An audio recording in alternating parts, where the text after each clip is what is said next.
Meus irmãos, o título da mensagem que o Senhor colocou no meu coração para essa noite, o título da mensagem que Deus quer compartilhar e falar conosco nessa noite é: busque a Deus com a motivação correta. Busque a Deus com a motivação correta. Vamos pensar um pouquinho sobre aquilo que é o desejo do nosso coração e também sobre aquilo que nos move a buscar ao Senhor. Aquilo que tem por trás da nossa busca a Deus. Amém? Então eu convido a todos que me acompanhem no texto sagrado. Nós estaremos lendo Isaías no capítulo 6, do verso 1 até o verso 8. Eu estarei lendo, meus queridos, na versão Nova Almeida atualizada, de fácil entendimento para nós aqui. E diz assim: No ano da morte do rei Uzias, eu vi o Senhor assentado sobre um alto e sublime trono, e as abas de suas vestes enchiam o templo. Serafins estavam por cima dele, cada um tinha 6 asas, com 2 cobria o rosto, com 2 cobria os pés e com 2 voava. E clamavam uns para os outros, dizendo: Santo, Santo, Santo é o Senhor dos exércitos, toda a terra está cheia da sua glória. Os umbrais das portas se moveram com a voz do que clamava, e o templo se encheu de fumaça. Então eu disse: Ai de mim, estou perdido, porque sou um homem de lábios impuros e habito no meio de um povo de lábios impuros. E os meus olhos viram o Rei, o Senhor dos exércitos. Então um dos serafins voou para mim, trazendo na mão uma brasa viva, que havia tirado do altar com uma pinça. Com a brasa tocou a minha boca e disse: Eis que esta brasa tocou os seus lábios, a sua iniquidade foi tirada, e o seu pecado perdoado. Depois disso, ouvi a voz do Senhor que dizia: A quem enviarei e quem há de ir por nós? Eu respondi: Eis-me aqui, envia-me a mim. Até aqui, meus queridos. Meus irmãos, a nossa busca particular, ela precisa ser, com relação a Deus, cada vez mais robusta, cada vez mais intensa, cada vez mais consistente. Nós precisamos acentuar a nossa busca com Deus, a nossa intimidade, a nossa proximidade com Deus. Nós precisamos, com toda a nossa força, alcançar o sobrenatural de Deus, alcançar intimidade ao ponto de viver no sobrenatural de Deus. Então, sabedoria da nossa parte é se entregar e buscar a Deus de uma forma sem reserva, sabe? De uma forma de todo o nosso coração, com toda a nossa força, para que a gente consiga alcançar um nível super alto de revelação de Deus. Nós precisamos entender, além disso, que a nossa caminhada cristã, ela é progressiva. Então, não importa o nível que se está, não importa o patamar em que já se alcançou, quer seja do mais novo convertido, de alguém que está chegando na igreja, ou daquele mais antigo dentre nós, com relação a Deus, no que tange a Deus, sempre é possível galgar um degrau a mais, sempre é possível alcançar um nível ainda superior de revelação de Deus. E eu digo essas palavras, lembrando que Provérbios 4,18 diz que a vereda do justo ela é como a luz da aurora, que ela vai brilhando mais e mais até ser dia perfeito. Então nós podemos também ser dia perfeito, nós podemos ainda brilhar mais e mais, independente do nível que nós já alcançamos. Então digo essas palavras para que nós tenhamos o entendimento de que a busca por Deus ela é fundamental. A busca por Deus, como nós falamos, como eu mencionei anteriormente, e isso todos nós sabemos, não é novidade para ninguém aqui. Eu creio que estou chovendo no molhado nesse momento, mas nós precisamos ter essa ciência de que essa busca ela é fundamental e todos sabemos. Mas o ponto que eu quero tocar nessa noite, meus irmãos, ele vai um pouquinho além. Ele alcança, então, como eu disse anteriormente, a motivação pela qual nós buscamos a Deus. Então, se precisamos buscá-lo, e isso todos sabemos, precisamos entender, então, por que razão nós estamos buscando. Amém, meus irmãos? E isso dá, então, o título da mensagem que temos para essa noite. Busque a Deus com a motivação correta. Com relação ao texto que nós lemos, ali no final do texto, muitas vezes eu me peguei pensando, e não conseguindo até entender muitas vezes, mas eu imaginava que fosse o chamado de Deus para que Isaías adentrasse no ministério dele. Quando Deus diz assim, a quem enviarei e quem há de ir por nós, me parecia, sempre soava aos meus ouvidos que parecia que Deus estava chamando, estava convocando Isaías para o ministério. Mas fato é que não é bem assim, porque aqui nós lemos o capítulo de número 6. Mas se voltássemos lá para o capítulo 1, desde o início, o profeta Isaías ele já está profetizando, ele já está trabalhando para o reino de Deus. O que acontece aqui é que ele é chamado por Deus, o profeta ele é chamado por Deus para adentrar num novo nível, ou seja, adentrar mais profundamente num nível de revelação para com Deus. Deus o está levando para um outro nível de entendimento. É isso que acontece aqui. E a essência desse texto, quando a gente tem um olhar mais clínico, digamos assim, para essa passagem, ela nos mostra que a coluna dorsal, que o cerne desse texto comunica uma substituição. Esse texto para nós, ele comunica uma substituição. Olha só, no versículo 1 ele diz assim, no ano da morte do rei Uzias. E aí então ele conclui o versículo 5, um pouco na sequência, dizendo assim, os meus olhos viram o rei, o Senhor dos exércitos. E aqui também, muitas vezes eu me peguei lendo esse texto e sem conseguir entender porque, como assim, no ano que morreu o rei, aí é o momento em que os meus olhos veem o rei. Eu pensava, será que teve uma substituição de rei, nomearam outro, mas o texto não fala? Então me via até o momento que eu pude entender que a essência desse texto, ela comunica uma substituição. E a substituição, meus irmãos, ela diz respeito à morte de um rei humano ou de um rei natural, que não necessariamente precisa ser um rei humano, mas morte de algo muito forte, muito valioso, talvez muito importante para nós, para que daí então se dê a revelação de Deus como sendo o verdadeiro rei. Ou seja, é preciso a morte de algo para que de algo importante para nós, para que nós possamos ver, visualizar Deus como sendo o verdadeiro rei.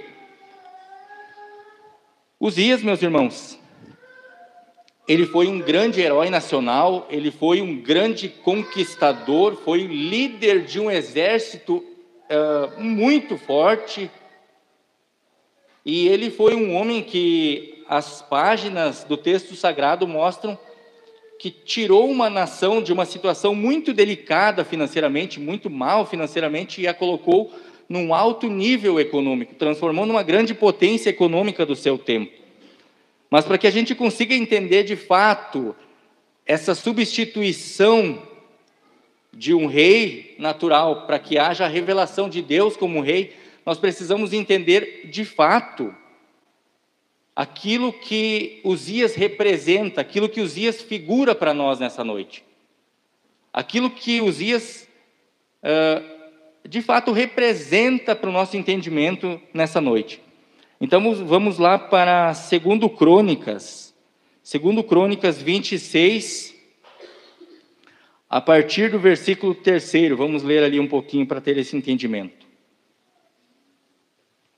E diz assim: Uzias tinha 16 anos de idade quando começou a reinar, e reinou 52 anos em Jerusalém. A mãe dele se chamava Jecolias, e era de Jerusalém.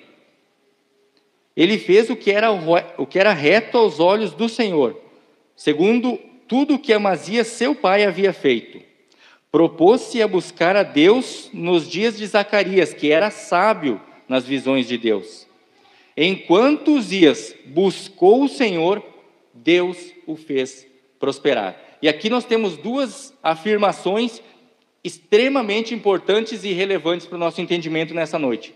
A primeira, que é exemplo do seu pai, ele propôs-se a buscar a Deus, certo? E a segunda é que enquanto ele buscou a Deus, o Senhor o fez prosperar. E a partir então do versículo 6, nós teremos aquilo que foi essa prosperidade. Ele falou que Deus o fez prosperar e aqui vai mostrar aquilo que foi a tal prosperidade. E diz assim, versículo 6: Ele foi e guerreou contra os filisteus, destruiu as muralhas de Gate, de Jabné e de Asdod, construiu cidades no território de Asdod e entre os filisteus. Deus o ajudou contra os filisteus, contra os árabes que moravam em Gurbaal e contra os meunitas. Os amonitas pagavam tributo a Uzias, que chegou a ser tão poderoso que a sua fama se espalhou até a entrada do Egito. Meus queridos, aqui o texto está mostrando para nós, os povos vizinhos ali, filisteus, amonitas, e mostrando assim como Uzias era poderoso diante desses povos. Ou seja, ele chegou a construir no território dos outros. Os outros povos chegavam a ter que pagar tributo para o reino de Uzias. Isso demonstra claramente um poder superior aos demais. Nós todos sabemos que o Egito foi uma grande potência do tempo antigo. Mas no tempo de Uzias, como nós vemos aqui, o faraó, e o seu povo egípcio, ele ficou reduzido, limitado aos portões de casa para dentro. Ou seja, eles não puderam expandir o seu território, tamanho era o poderio, tamanho era a fama de Uzias. Versículo 9. Uzias construiu torres em Jerusalém, junto ao portão da esquina, junto ao portão do vale e junto ao portão do ângulo, e as fortificou. Também construiu torres no deserto e cavou muitas cisternas, porque tinha muito gado, tanto em Cefelá como nas campinas. Tinha lavradores e vinhateiros, nos montes e nos campos férteis, porque era amigo da agricultura. Aqui, o texto sagrado está mostrando para nós a questão dos investimentos na agropecuária. Então, ele investiu, e dessa forma nós podemos entender como ele tirou uma nação de uma situação difícil financeiramente e a transformou numa grande potência econômica no seu tempo, porque ele investiu naquilo que era a mola propulsora da economia da sua época. Ele investiu naquilo que era mais rentável, ou seja, na agricultura, na pecuária, que era aquilo que movia a economia naquele tempo. Versículo 11. Uzias tinha um exército de homens preparados para a guerra, que saíam para a batalha em tropas, segundo a lista feita pelo escrivão Jeiel e pelo oficial Maacéias, sob a direção de Ananias, um dos oficiais do rei. O número total dos chefes das famílias, homens valentes, era de 2.600. Debaixo de suas ordens, havia um exército guerreiro de 307.500 homens, que faziam a guerra com grande poder, para ajudar o rei contra os seus inimigos. Uzias preparou para todo o exército escudos, lanças, capacetes, couraças e arcos, e até fundas para tirar pedras. Em Jerusalém, ele fabricou máquinas inventadas por homens peritos, que foram colocadas nas torres e nos cantos das muralhas, para atirarem flechas e grandes pedras. A fama de Uzias se espalhou até muito longe, porque ele foi maravilhosamente ajudado. Guarda isso, meu querido, ele foi maravilhosamente ajudado. E daqui em diante, a Bíblia começa a relatar aquilo que foi o processo de queda, de ruína do reinado de Uzias, quando diz assim, até se tornar muito poderoso. Então, recapitulando, ele foi maravilhosamente ajudado até se tornar muito poderoso.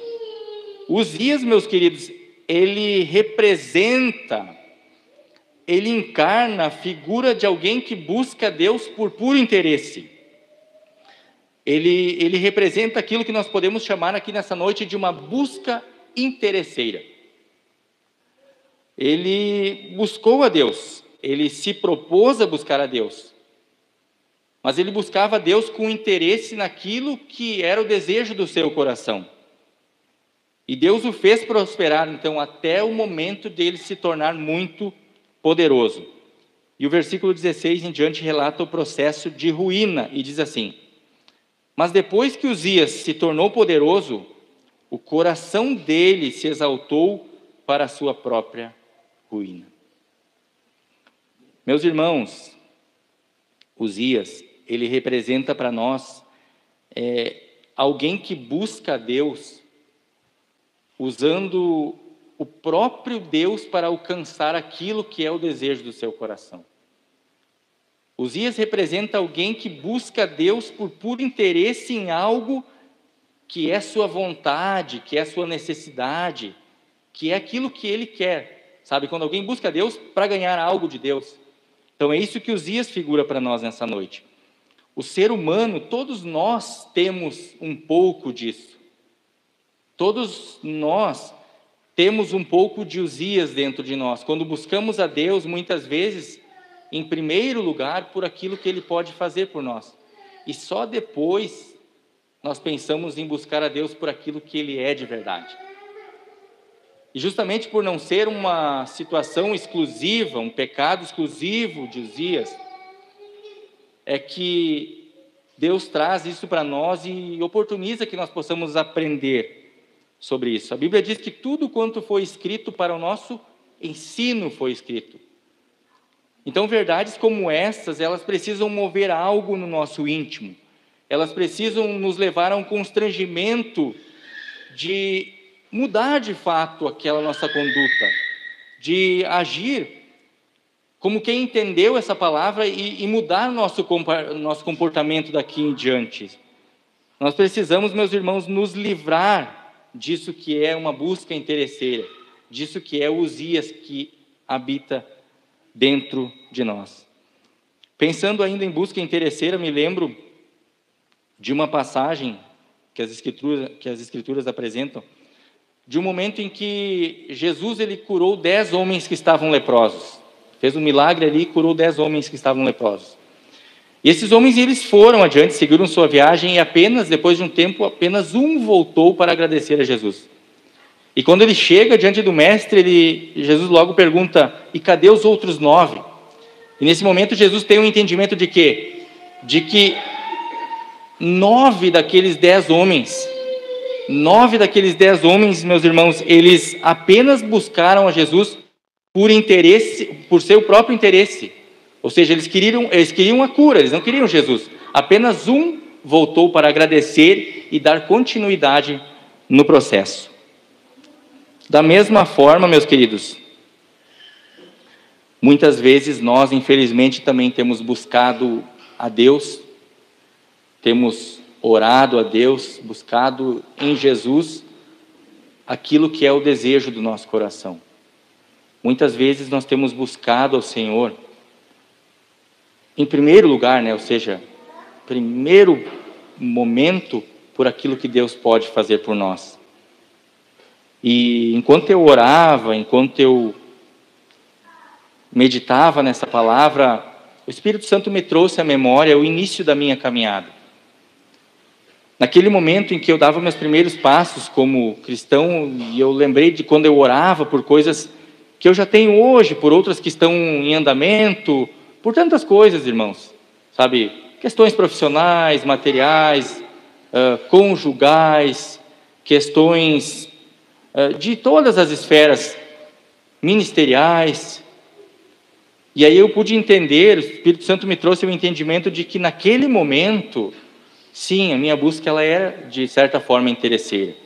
Naquele momento eu estava orando e buscando a Deus por aquilo que Deus poderia fazer por mim. Mas minha oração não era para Deus me revelar quem Ele é de fato, para que Ele estivesse comigo. Entende? Era uma oração buscando algo que Deus pode fazer. Ou seja, era uma busca interesseira naquele momento. Não dá para saber ao certo. Não tem como medir, não tem como balizar isso. Mas fato é que todos nós temos um pouquinho de Uzias no nosso coração. Todos nós temos um pouco de busca interesseira, onde buscamos, em primeiro momento, as coisas que Deus tem para nos oferecer. ou aquilo que é o desejo do nosso coração, a nossa vontade, a nossa necessidade. E nós precisamos entender, meus irmãos, que enquanto o nosso Uzias, a nossa busca interesseira, enquanto ela não morrer, enquanto ela não for sepultada, nós não conseguiremos alcançar um outro nível, sabe? Assim como Isaías foi chamado para subir de nível na revelação com Deus. Enquanto nossos dias não morrer, nós também não conseguiremos subir de nível de revelação, proximidade e intimidade com Deus. E me chama a atenção alguns pontos que as Escrituras nos mostram, alguns exemplos, e um deles é o exemplo de Moisés. A palavra do Senhor diz que num determinado momento, o povo de Deus já havia saído do Egito, já estava na direção de Canaã, e aí num determinado momento do caminho, Deus diz assim para o povo: eu não vou mais, diz para Moisés, eu não vou mais com vocês. Eu não vou mais junto com vocês, o anjo vai com vocês, vai prover aquilo que vocês precisam, vai suprir as necessidades de vocês, mas eu mesmo não estarei acompanhando vocês, porque Deus havia se enfadado, se enojado dos pecados e da conduta do povo. E naquele momento Moisés se posiciona, e ele diz assim: Senhor, se tu não estiver conosco, não nos permita subir daqui. E esse texto nos mostra, Moisés nos ensina através disso, que muito mais importante que aquilo que Deus tem para ofertar para nós como bênção, assim como o anjo o faria, suprimento de qualquer natureza, muito mais importante que isso é a presença do próprio Deus conosco. É a presença de Deus que vale muito mais do que todo o favor e a bênção que Ele pode prover na nossa vida. Outro exemplo que me salta aos olhos nas Escrituras é o exemplo de duas gerações, uma que sucedeu a outra. A primeira geração, a geração de Eli, que foi aquela geração que perdeu a Arca da Aliança, que simbolizava naquela época a presença de Deus. E a próxima geração, a geração de Davi, foi aquela geração que recuperou a Arca da Aliança e trouxe de volta para consigo. E existe uma gigantesca diferença, existe quase que um abismo quando a gente olha, de distância, de diferença, quando a gente olha para o interesse de cada uma daquelas gerações. A primeira geração, a geração de Eli, ela foi uma geração que buscou a Deus. Eles estavam guerreando contra os filisteus. E aí então eles perderam a batalha. A Bíblia diz que daí eles tiveram a ideia de levar a Arca da Aliança para o campo de batalha. Ou seja, eles levaram a arca, eles levaram a presença de Deus, não para que tivessem a presença de Deus com eles naquele lugar de luta, mas eles levaram meio que como um amuleto da sorte, levaram assim a Arca da Aliança e talvez isso dê sorte para que nós vençamos a batalha. E o resultado disso foi que perderam a guerra e acabaram perdendo também a Arca da Aliança. O inimigo levou a arca consigo. Porque, meu irmão, toda e qualquer pessoa, em qualquer momento da história, que busca Deus, em primeiro lugar por aquilo que ele faz, acaba perdendo sem dúvida o que há de melhor, o que há de mais importante, que é quem Deus é de verdade. Por outro lado, a palavra do Senhor diz que quando Davi, a geração que assume depois da geração de Eli, quando ele assume o trono, o reinado, uma das primeiras coisas que ele faz foi ir buscar e recuperar a Arca da Aliança. E aí diz que ele armou uma tenda, trouxe a Arca da Aliança, armou uma tenda e colocou ali a arca ali dentro, colocou os levitas em volta da arca, adorando e cantando ao Senhor diuturnamente, isto é, dia, noite, sem parar, todos os dias, dizendo: o Senhor é bom, cantando: o Senhor é bom e a sua bondade dura para sempre. Então existe ali uma diferença muito grande no interesse com que cada geração buscou a Deus. Enquanto a primeira geração buscou a Deus e usou Deus meio que como um amuleto da sorte para alcançar aquilo que queria, usou Deus por interesse para alcançar aquilo que era o seu desejo ou a sua necessidade, a outra geração, a geração de Davi, busca a Deus por quem Deus é. Eles não queriam saber do que Deus podia prover para eles, não estavam interessados em bênçãos, em nada, no que tange a favores que Deus poderia fazer. Eles queriam, de fato, era a presença de Deus com eles. Meus irmãos, com isso, eu não estou pregando, eu quero deixar isso bem evidente aqui, que Deus não quer fazer, ou que Ele não pode fazer, o que Ele não quer suprir as nossas necessidades, ou então que nós não possamos buscar a Deus, pedir para Deus. Muito pelo contrário, inclusive o escritor aos Hebreus, ele diz que Deus é galardoador daqueles que o buscam, isso é, algo que Deus não é algo que Deus faz eventualmente, Ele é abençoador, Ele é galardoador. A palavra mostra que Deus nos orienta a buscá-lo, a pedir para Ele aquilo que precisamos. Porém, as minhas palavras, elas se limitam à motivação pela qual nós estamos buscando a Deus. Uma vez entendido isso, eu quero adentrar no processo de como morre Uzias. Quer seja o rei Uzias da Bíblia, o rei que estamos lendo, ou então o nosso Uzias, né? A nossa busca interesseira, que é aquilo que ele tem figurado para nós essa noite. Segundo Crônicas 26, a partir do 16. Diz assim: Mas depois que Uzias se tornou poderoso, o coração dele se exaltou para a sua própria ruína. Ele cometeu uma transgressão contra o Senhor, seu Deus, pois entrou no templo do Senhor para queimar incenso no altar de incenso. Porém, o sacerdote Azarias entrou atrás dele, acompanhado de 80 sacerdotes do Senhor, homens da maior firmeza. Tem uma outra versão que diz, homens extremamente corajosos. Eles enfrentaram o rei Uzias e lhe disseram: Não compete a você, Uzias, queimar incenso diante do Senhor, mas aos sacerdotes, filhos de Arão, que são consagrados para esse serviço. Saia do santuário, porque você cometeu uma transgressão, e isso não lhes trará honra da parte do Senhor Deus. Então Uzias se indignou, olha só, o rei embraveceu com isso.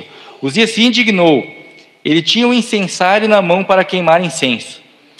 No momento em que ele se indignou contra os sacerdotes, a lepra lhe saiu na testa, ali mesmo, na presença dos sacerdotes, na casa do Senhor, junto ao altar do incenso. Quando o sumo sacerdote Azarias e todos os sacerdotes se voltaram para ele, eis que ele estava leproso na testa. Então, apressadamente o tiraram dali, e até ele mesmo se apressou em sair, visto que o Senhor o havia ferido. Assim o rei Uzias ficou leproso até o dia da sua morte. E por ser leproso, morou numa casa separada, porque foi excluído da casa do Senhor. E Jotão, seu filho, tinha a seu encargo o palácio real, governando o povo da terra. Então, no versículo 23 ali, relata que Uzias morre e é sepultado. Meus queridos, os sacerdotes, eles resistiram. Como diz a expressão gaúcha, eles calçaram o pé com o rei. E num ato de grande bravura, porque isso naquela época poderia até significar a morte deles. Mas eles trancaram o pé ali com o rei, porque aquilo que o rei estava fazendo, e que julgava que poderia fazer, era algo proibido pelo próprio Deus. Era algo específico para os sacerdotes, né? Para aqueles que Deus havia nomeado para isso. E a partir desse momento em que há essa resistência por parte dos sacerdotes, é que Deus vem e fere Uzias. E o que isso nos dá de entendimento, nos traz para o entendimento e aprendizado, é que o nosso Uzias particular, a nossa busca interesseira, ela não é alguém que nós possamos vencer sozinhos. Não é alguém que nós conseguimos vencer sozinhos. Nós precisamos da ajuda de Deus, é preciso Deus ferir primeiro. Porém, Deus não vai ferir sem que haja um posicionamento da nossa parte, sem que haja né, aquele momento de posição de cada um de nós. E só então, né, assim como os sacerdotes se posicionaram, Deus feriu Uzias, da mesma forma, só depois do nosso posicionamento, depois que nós dizemos basta para a nossa busca interesseira, é que Deus vem e fere, e aí começa o processo da morte do nosso Uzias. Meus irmãos, há um momento em que o nosso posicionamento ele precisa mudar. Há um momento em que nós precisamos amadurecer na nossa fé. Crescer, amadurecer na nossa caminhada. Deus, ele tolera a nossa imaturidade por um tempo. Sabe, assim como um pai tolera algo que um filho pequeno faz, por não entender, por não saber o que está fazendo, Deus também tolera. Como eu disse anteriormente, lá no início da minha caminhada, a minha busca era interesseira. Mas Deus não leva em consideração o nosso tempo de ignorância, o nosso tempo de imaturidade, estava ali começando a caminhada. Só que há um momento em que não há mais desculpa, principalmente depois que a gente tem acesso a essas revelações, a essas palavras, a esse ensinamento. Então, há um momento em que nós precisamos mudar a nossa posição para alguém maduro na fé e no entendimento. Paulo diz assim aos Coríntios: quando eu era menino, eu falava como menino, sentia como menino e pensava como menino. Mas depois que eu me tornei homem, eu abandonei as coisas de menino. Isso nos fala o quê? Fala de maturidade. Fala de quê? De ter um entendimento de algo e depois de que entendeu aquilo, se dá um processo de colocação em prática daquilo que aprendeu. É agir, é aprender e colocar de fato em prática aquilo que a palavra do Senhor nos expõe. Nós precisamos, meus irmãos, aprender com Moisés, com Davi, né, homens que entenderam que quando nós buscamos a Deus por aquilo que Ele é, e não somente por aquilo que Ele faz, nós temos, meus irmãos, acesso a tudo aquilo que Ele faz. Nós temos acesso ao melhor de tudo, ao mais importante, ao mais valioso de tudo, que é quem Deus é. Mas para isso, meus irmãos, só recapitulando, nós precisamos, assim como aqueles sacerdotes, homens corajosos, que se posicionaram, que disseram basta.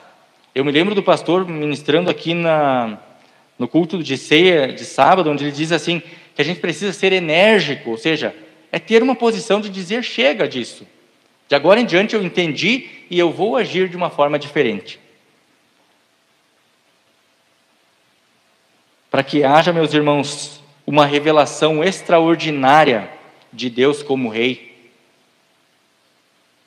para que haja uma revelação extraordinária de Deus como verdadeiro Rei na nossa vida, o nosso Uzias, a nossa busca interesseira, ela precisa morrer, ela precisa ser sepultada. E só então, depois disso, só então a partir desse momento nós poderemos bradar semelhantemente aquilo que bradou Isaías, quando ele disse assim: no ano da morte do rei Uzias, os meus olhos viram o Rei, o Senhor dos Exércitos. Nós estamos reunidos.